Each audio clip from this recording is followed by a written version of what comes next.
has an important role to play. Let me ask you, John, to safeguard these things. It seems to me that where people stand on regulations depend on what their political ideology is, because they're either for regulating government entities or government-related entities like Freddie Mac and Fannie Mae, or they're for regulating Wall Street. Well, but it seems like nobody's for regulating both. Let me put it in a larger context. Look, we live in a mixed economy. Some people like to think of it either as free market or as a completely command system, and it's really neither. We're somewhere in between, not necessarily halfway. Certainly we're closer to a free market than we are to Castro's Cuba. Our contention is you need more free market than more control. Where you are in that really is what these kinds of discussions are about. But John, without getting too arcane here, because we're not CNBC or a business channel, but we do have people who are affected and are concerned about this. Would you agree that in this particular case, that the effort to get the federal government out of the business of regulating in an aggressive fashion certain financial institutions who were making loans to people who clearly didn't have the collateral, clearly didn't have the wherewithal to pay if and when the bill came due, that on some level that was not enough government regulation? I would say that it was those very regulators that encouraged those loans. Go ahead, well, there's no debate in this country about a free market. Nobody is for communism in this country, and there's no debate about big government. Of course, it's big. It's a big country. So I do think that we have to talk about what actually works. Government should protect us. Government should protect people who borrow money. From ourselves? Sometimes from ourselves. I mean, you know, credit's a little too easy in this country. Credit card companies shouldn't be allowed to charge 20% interest rates. But John, I remember in the 90s, the big argument was against redlining. You know, against going into, there were neighborhoods where people could not get mortgages, and that was just simply wrong because working people and middle-class people just couldn't get mortgages. So a law was passed in 1999 that said the banks, in order for them to do business, would have to give loans to people with more risky financial situation. Right. And so there was an intention of government to work for the people, a good intention, a very laudable intention. That backfired, didn't it?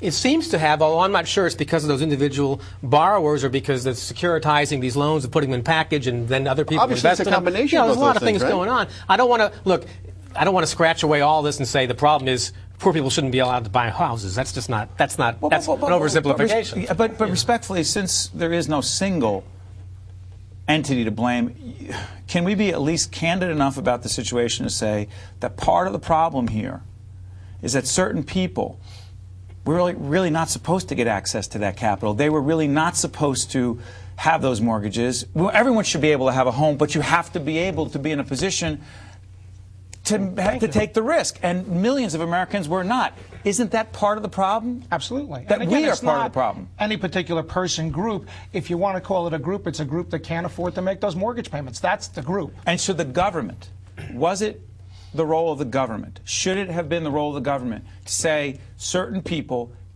should not be able to get loans? Even though we want everyone to be able to have a home, not everyone's in a position to get that kind of mortgage because the risk is too great that they'll ever be in a position to pay it back when the balloon happens, right, and the bill comes due. It's heartbreaking to lose your home. Can you imagine the folks that are going to lose those? It's horrific, but did the government, by getting out of this, contribute to it? I don't know. That's something I want to find out because I don't know that banks should give loans to people who can't afford to pay them back. Although when they had a job, they probably could pay them back. But I don't want banks to turn around and say, "Oh, it's the government's fault. They made me lend this money to people." Banks are out there trying to lend you money. You know, when I was a kid, you'd see an ad for a bank and it said, "Here's how much interest we pay on savings accounts." Now an ad for a bank says, "Here's how much interest we charge on loans." I mean, they're in the banks are pushing CDs right now. Well, now they are, but nobody's saying for what's going on. This goes into the whole consumer culture of this country. You wouldn't disagree that greed on Wall Street played a big role in this, Oh, right? absolutely. But also, isn't that the free market system? No, I think incentives are not. I mean, greed. Well, but this is a line. I mean, human beings are human beings, and what is an incentive becomes, I want a bigger incentive, even if that incentive is risky for me, for the economy, and for everybody else. Look what happens. The regulators allowed it, but if I could change the focus back to New Jersey, one of the things that puzzles some of our members that are in banks are saying, look, we're open for business. People are talking about the fact that, and maybe this is a good way to kind of steer us a little bit, how do we get out of this malaise? Got a couple minutes. Go ahead. Well, how do we get out of this malaise is, no, there are bankers that are saying, I would make 10 loans a day to people that have good ideas, good business plans. Come on in, we're making those loans. Virtually every member bank of commerce and industry is open for business in New Jersey. Nobody's sitting on the sidelines. Now, what does that say? Isn't that a strong sign? Sorry, Ralph, but isn't that a strong sign that John's member banks And I know a lot of them. They're in northern New Jersey. As we do the program on Wachovia, one of them is a whole, we don't know where that's going to play out. But isn't that a good positive sign that those bankers are saying, we want to make loans to people? Sure. And, I mean, look, we've got a tradition of being the invention state in New Jersey. Everything from Edison to the pharma companies. We've got this strong entrepreneurial bent. What we need is a climate that allows them to be profitable here. And listen a minute, I have to ask this because a couple of economists from Yale University came up with this. If this $700 rescue package, $700 billion, I'm sorry, to Wall Street doesn't work, what about paying off all the delinquent mortgages? The core of the problem is the delinquent mortgages. The government pays for the delinquent mortgages, and they're 100 cents to the dollar worth. Does that make sense? Then the government will be rescuing the homeowners instead of Wall Street, which has some appeal to it. John? Again, you need to look at the details. We're rushing a judgment here. None of us know any of those want to see the details. As long as it makes sense, we need to take a long view, and I think that's probably what got us into in 30 seconds, let's close where we began. How long do you think, John? I mean, your best guess of where we're going to be in this. I don't know, but it's not going to be overnight. John? I'm looking to the latter half of next year to be... Really, that soon? Yes.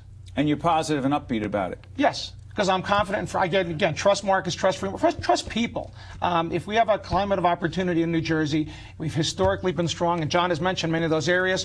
We're going to continue to be strong if you let it work. Let the system work. John and John, I want to thank you for this spirited and thoughtful discussion. Thank you, guys. That is it for this particular economic edition of Inside Trenton. From my colleague Rafael Puilman, I'm Steve Adubato. Thanks for watching. We'll see you next week.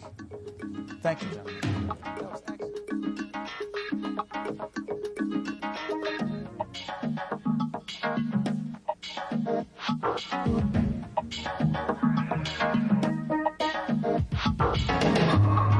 Remember, we'd like to hear from you, so please call us at 1-800-426-7027, extension 8799. Email us at insidetrenton@13.org, or write us at the address on your screen. Inside Trenton is a co-production of 13 WNET New York and NJN Public Television.